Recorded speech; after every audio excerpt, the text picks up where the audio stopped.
Lods, shoutout sa inyo. Kamusta kayo? Inuutosan na nga ako ng kaibigan kong dito sa I Love Joy International. Sabi niya mag-anong daw ako, mag-reaction. Kasi medyo ilang days na wala akong upload.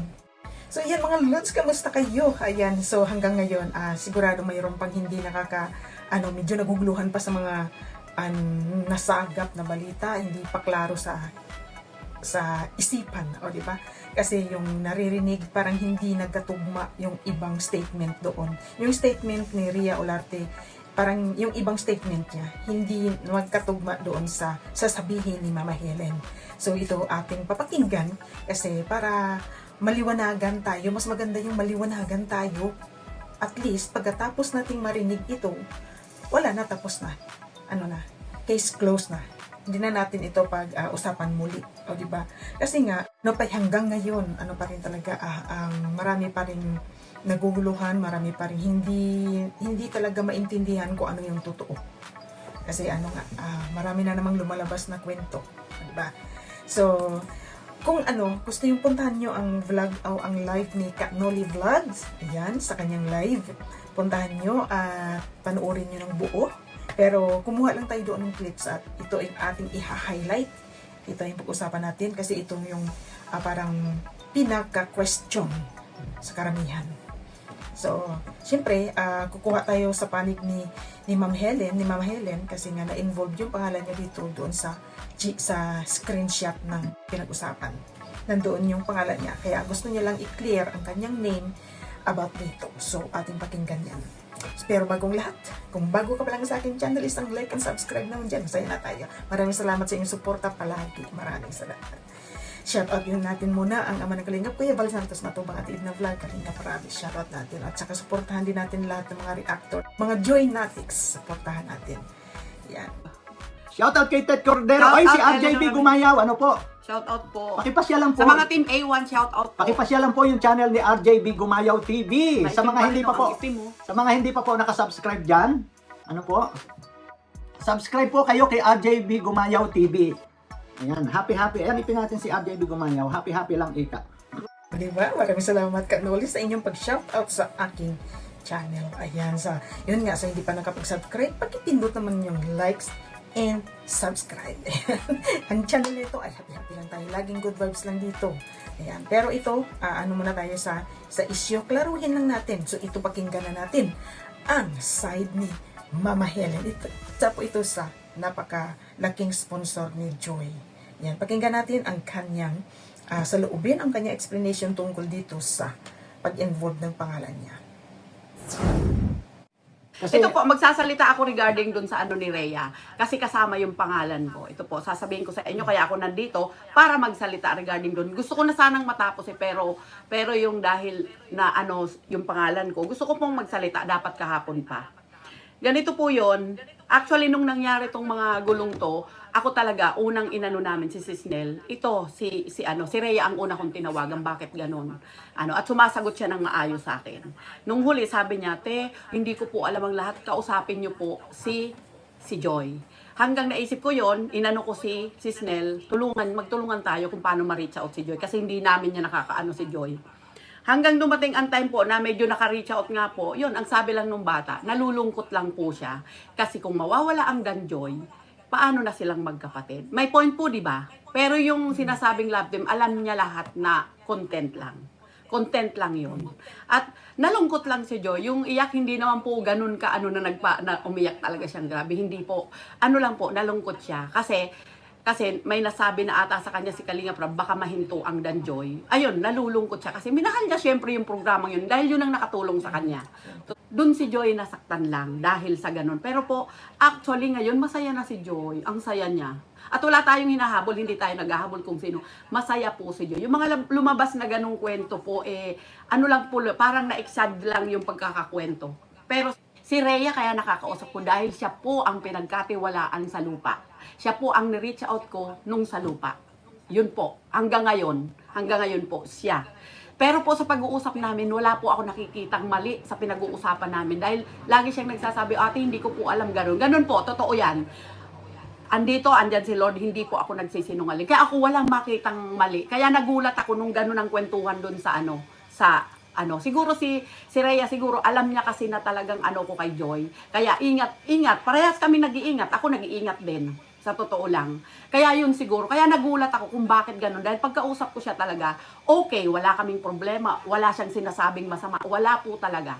Kaya dun sa usapan na yun, na nakasali nga yung name ko, actually, totoo na nag-usap kami na oo nga, naiyak nga si Joy kasi nalulungkot siya, mawala yung Danjoy. Ganun po talagang sinabi ko, totoo. Dahil siya nga nagpaalala na, ate ko, usapin mo lang kasi hindi ko po alam. Totoo yan, totoo. Kaya po ako nag-voice out para malaman nyo rin yung side niya kung magkatugma talaga. So yun ang unang statement ni Mama Helen tungkol doon sa yung usapan ni Rhea Olarte at saka ni Mama Helen. Sa kanilang usapan yon. So doon sinasabi ni Mama Helen na talagang walang problema doon sa usapan nila. Wala siyang nakita, hindi niya nakitaan na mayroon siyang o may paninira doon kay Joy. Sa usapan nila. Sa usapan nilang dalawa. Kumaga, safe. Yun ang in-explain ni Mama Helen. So, nagugulat lang siya kung bakit may lumabas na ganong screenshot o convo na doon sa ibang kausap ni Rhea. So, ibig sabihin, walang problema sa kay Rhea at sa kay Mama Helen. Si Rhea naman at doon sa kausap niya, doon siya nagsalita ng against kay Joy. Yun. Klaro tayo doon na ang usapan ni Rhea at ni Mama Helen ay walang problema. So, safe si Mama Helen doon. Wala siyang, kahit na-involve yung pangalan niya, wala siyang problema doon. Safe. So, dito tayo sa usapan ni Rhea doon sa ibang tao. Okay? Totoo po yan. Nag-usap kami kasi nire-reach out ko siya. Siya ginugulo ko. Ano na ba nangyari? Bakit ganun kayo ang magkakasama dyan? Bakit ganun ako? Hindi ako tumitigil. Hanggang sinasagot niya ako. Ang sagot niya, maganda ang sagot niya. Wala siyang siniraan, wala as in. Doon sa usapan ng ibang sponsor, kung may usapan sila, wala na ako doon. Kumbaga, kung yun ang nila, hindi ako doon. Yun po ang totoo. Ito po, may sasabihin pa ako. Tungkol doon sa dinner, ililiwanagin ko lang kasi ako may alam nung dinner. Una sa lahat, si Joy, kaya yung tungkol doon sa dinner. Kasi dito parang kasali doon sa usapan Ito po, i-clear ko ha. Tinanong namin si Joy, bakit hindi ka nakasama? Dahil may pasok siya. So una ha. Pangalawa, inilista ko yan. Pangalawa, bakit di ka nakasama? Alam nyo naman po na ako'y nagsisimba. Okay? Saturday yon at saka Thursday, mayroon siya parang may okasyon sila sa gabi pag sa simbahan. Nung pang-apat po, si Kalinga Prabang hindi pwede. Siya ang nag-cancel kasi mayroon appointment. Hindi ko alam kung nasa yung sinabi ni Kalinga Prab. At yun, ang nagtatanong lang sa kanya isa, kundi si Kalingap Dan. Yung panglima, hindi na natuloy. Alam niyo kung bakit? Ang mga sponsor na ang nag-back out dahil po nalaman na nga po na sumabog na yung ito nga po, yung issue. Yun, wait lang. Ito kasi mayroon akong ipapakita dito, paparinig. Kasi iba yung sinabi ni Rhea Olarte sa sinabi ni Mama Helen tungkol dito sa pa-dinner. Kung bakit nga nababanggit din ni Rhea Olarte about sa attitude. So, ibabalikan natin ang video clip na galing doon sa live sa sinabi ni Rhea Olarte. So, kayong maghusga kung ano ba talaga. Ito, babalikan natin. Wait lang. Balikan natin. Ang sabi dito, 3 lang daw. Pero ang sabi ni Mama Helen, 5. Okay, balikan natin. Rewind. Convo namin ni Maricel. Ganito kasi yan ang nangyari. Tatlong na yan, bago ay tapos na ng kanyang feeding, doon sa lugar nila. May nagbigay ng parang pasasalamat para sa kanyang 2nd year anniversary. So noon nag-set up si Dan ng araw. So nag-extend, nag-move kasi busy. Then another pag-move na naman dahil busy. So yung pangatlo, yun nung Saturday nag-live si Kuya Val na meron niyang pa-dinner ang Danjoy, ganito. So kaso lang naudlot nga yun kasi nga si Joy that time ay pauwi yata pauwi sa kanilang lugar. So kaya nga tatlo na siyang beses na na-extend. So nakahikahiya, di ba? Kasi nga syempre na tayo kay Kuya Van, nagsabi na Kuya ganito, may ganyan pa dinner. So syempre nag-expect Pero okay na yun, no? Okay na yun kasi nga, sabi nga ni Joy, pagbalik na lang daw, no? Pagbalik na lang daw kasi pupunta pa sila ng, mag-stay muna siya sa kanila, then punta sila ng Albay that time. So pagbalik na lang. So okay na din yun, no? That time kasi hindi pa, ano siya eh, wala pang issue, no? Nung nangyari na yun. So din syempre, no, sa kainitan ng issue, sagsagaran, so kami ni Maricel, DJ Maricel, nag-uusap. So, yun, isang ano din yun, expression ng tao, no? Observation. Halimbawa, magkasama kami, nag-observe ako sa kanya. So, yun is an observation, nag-attitude. So, it's an expression, no? Ano ko yun, pananaw ko yun. Pero lahat po tayo ay may attitude, no? So, hindi ko alam, no, na it's a big deal pala sa iba, no? Sa mga supporters, ang words na pa-victim and ang nag-attitude, no? Ay, yan. So yan, di ba narinig nyo? Tatlo lang daw, tatlo. Yung una, busy. Pangalawa, busy. Si Joy. Pangatlo, yun nga, kinancel na daw. Kasi nga, hindi rin available si Joy. Pero, ito ang sabi ni Mama Helen. Kasi si Mama Helen, may listahan. Talagang may listahan si Mama Helen. O, dito, mas naniniwala ako dito. Kasi may listahan. Parang ito ang parang mayroong katotohanan dito. Ang sinabi ni Mama Helen. So, ating pakinggan. Dito yung may katotohanan kumaga na sinabi. Kay Mama Helen, kasi nakalista niya talaga nasa listahan kung anong nangyari. Ganyan talaga mga sponsors. Ganyan, lahat yan, listado yan. Organized yan. Kaya wala kang lusot dito. Parang ganun. So, dito, pakinggan natin muli at ating intindihin kasi yung narinig na natin yung paliwanag ni ni Rhea kung bakit siya nasabi yung attitude, doon nanggaling yung salitang attitude kasi nga yun nga ang nangyari base sa kanya. Ito naman ang paliwanag ni Mama Helen. Ulitin natin, narinig na natin pero uulitin natin muli para para mas lalo natin maintindihan. Kasi ito yung talagang parang dito ako kumbinsido talagang totoo.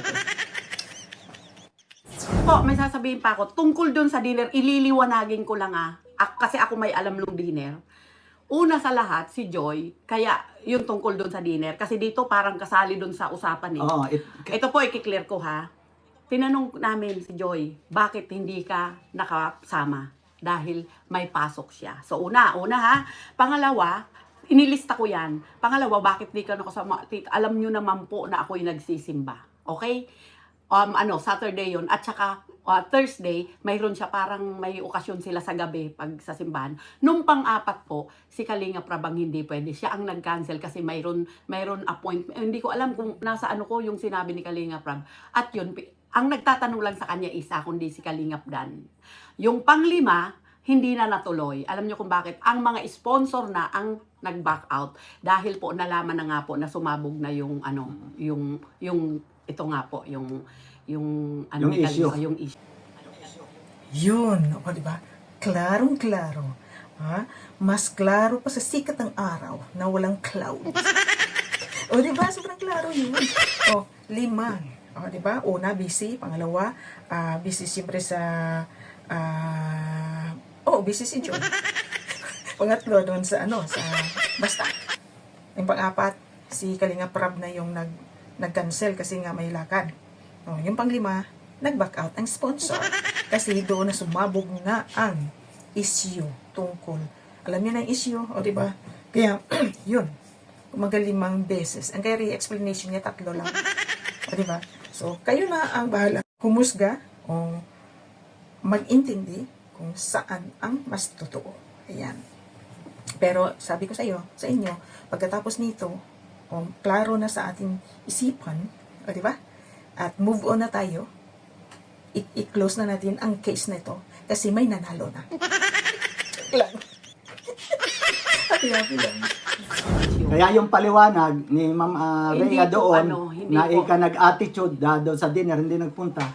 Nag-attitude na. Hindi po, hindi nag-attitude. Iyon nga, dahil ayaw na raw kumain, ayaw na sumama sa kumain. Hindi po nag-attitude yun. Yun lang marahil ang tingin niya ni Ma'am Rhea. Yan ang hindi kasi sinabi ni Kuya Dan, may schedule siya. Kasi inilista ko po talaga yung alam ko na sinabi niya dati. Kaya po ang gulo kasi pag hindi totoo yung kinukwento, parang ang sakit Kaya nga kasi lumilihis dun sa sa totoong kwento. Sa totoong kwento. Yun po, Dahil dun kami galit, nasasaktan. dahil galit ka doon sa tao, malilihis. Makakagawa ka ng ibang Hindi kwento. po si Joy ang may problema. Hindi lang siya kasi talaga, ba kahit magdadan Joy, hindi po siya pag hindi siya pwede, hindi siya pwede. Kahit anong pilit ni Kalinga Prab, pag busy na siya, hindi pwede, hindi pwede. So, baka talagang may paninira yun. At tapos sabi niya, iba-iba ika ang sinabi kay Joy kay Mama Helen at nagparaiyak at pa-victim. Tama na, yung stop na. Kasi si Joy, alam ko masaya yung bata. Sabi ko hindi nga sa siya inyo, nagbabasa, hindi siya hindi po. Ang Sabi ko tingin nga sa inyo, hindi. as a reactor at kay Joy, pagtatanggol namin yan, pagtatanggol namin si Joy, pag alam namin na ito'y tama o mali, basta alam namin na kung tama, may mali, pagtatanggol namin. Pero kung sila ay nasa mali, hindi din siguro namin ipagtatanggol. Hindi kami hit mali na ang ginagawa ng tao at nagtatanggol kung pa may kami. mali si Joy, sisitahin din namin. Hindi pwedeng dahil nakikita po naman kami natin hindi pwedeng lahat na kahit kami nagkakamali, hindi naman kami perfect eh. Oo nga. Hindi tayo perfect. Lahat dito hindi perfecto. Ako rin. Kaya yung pagkakamali. Pero sana naman minsan pakinggan natin yung tama, yung wag tayo dun laging mangusga na alam natin na totoo ba yun? Wag po, hindi maganda. Kaya po sana matapos na to, wala na pong pag-uusapan, basta tayo support kay Joy dahil kami 101% na kay Joy kami. Dahil gusto kong makatapos si Joy, gusto ng lahat makatapos si Joy. Yun po, tayo. Nagmamahal tayo kay Joy, yun. Ang ano po natin dito maging totoo at saka respeto. Yun po. Alam mo, ang sarap tumulong na alam mong respeto ka, totoo siya sa'yo. Ang totoo. sarap. Ang Tulad sarap ni Joy, tumulong. ang sarap niyang tulungan kasi totoo Diba? siya. Yung Nagsisikap siya para ipakita kay Kalinga Prab, kila Kuya Bal na pag nakatapos siya, magiging proud ang Kalinga para sa kanya. Yun ang naaano ko kay Joy. Proud siya. At sa mga taong tumulong sa kanya, tumulong dun sa Dan Joy, hindi yun nakakalimutan ni Joy. Nagpapasalamat po siya. Taos puso siyang nagpapasalamat. Kasi True. O diba, ang sarap tumulong sa taong totoo, honest ka, lahat. Walang problema sabihin mo kahit ano, nasa tao na kung tanggapin niya. Ang importante, ikaw ay totoo. Yun. So, iyan, na maliwanag na sa ating lahat kung sino yung nagsasabi ng totoo nito. So, alam niyo na. So, kayo nang balang muska, comment below. Ayan. So, after nitong issue na to, sana, na tayo, move on na tayo lahat at saka hayaan na natin yung mga yung mga toxic dyan. Basta tayo, happy-happy lang tayo at lagi natin tandaan na ayan, si Joy, masaya na si Joy sa kanyang buhay. Masaya tayo, nakikita natin si Joy na masaya na rin tayo. So, papasalamat tayo dahil parang blessings in disguise ang nangyayari lahat dito. At least si Joy makakapokus na sa kanyang pag-aaral na wala nang tinatago, hinahide, o diba? Siyempre, sigurado na si Joy nag-iisip din yan na about nandoon pa yung love team na siyempre nandoon din yung guilt siguro na yan, nagtatago para sa sponsors, sa mga supporters tungkol sa status ng love team, o diba? Siyempre alam natin na ang love team is talagang pang ano lang yun, pang good vibes lang, ano lang yun. Pero yung alam mo yung pinapakita kasi nila is iba sa atin. So, siyempre, anyway, tapos ng bagay na yun, mag-move on na tayo. Ang sa atin na lang dito, maging masaya na lang tayo dahil, ayan nga, habang hindi tumagal na, lumabas ang totoo. So, yun. Yun nga, blessings in disguise ang nangyari. Kaya, yun. Pasalamatan lang tayo lahat dahil ito si Joy Officia. Yan. At maraming salamat din sa sponsor, sila Mama Helen, si Canoli, at saka sina Tet Cordero, shout out sa kay Tita Marie, ayan, at saka sa lahat ng mga Joynatics, I Love Joy International, Team A1, Team Baliw, ano pa nga ba? Joy Beauty Titas in Manila, shout out. At saka sa Solid Joynatics and Marathoners, sa Joynatics, Solid Joynatics, Team A1, Giggle Ladies, WCC team. Ayan, shoutout sa inyo lahat. Sa lahat ng mga Joynatics, shoutout sa inyo. Lagi kayo mag-iingat at dapat happy-happy lang. Iwasan nyo ang stress, para hindi din tayo ma-stress. Laging tandaan, God bless. God bless. Thank you so much sa inyong support, mga Lods. Be happy lang. Bye-bye!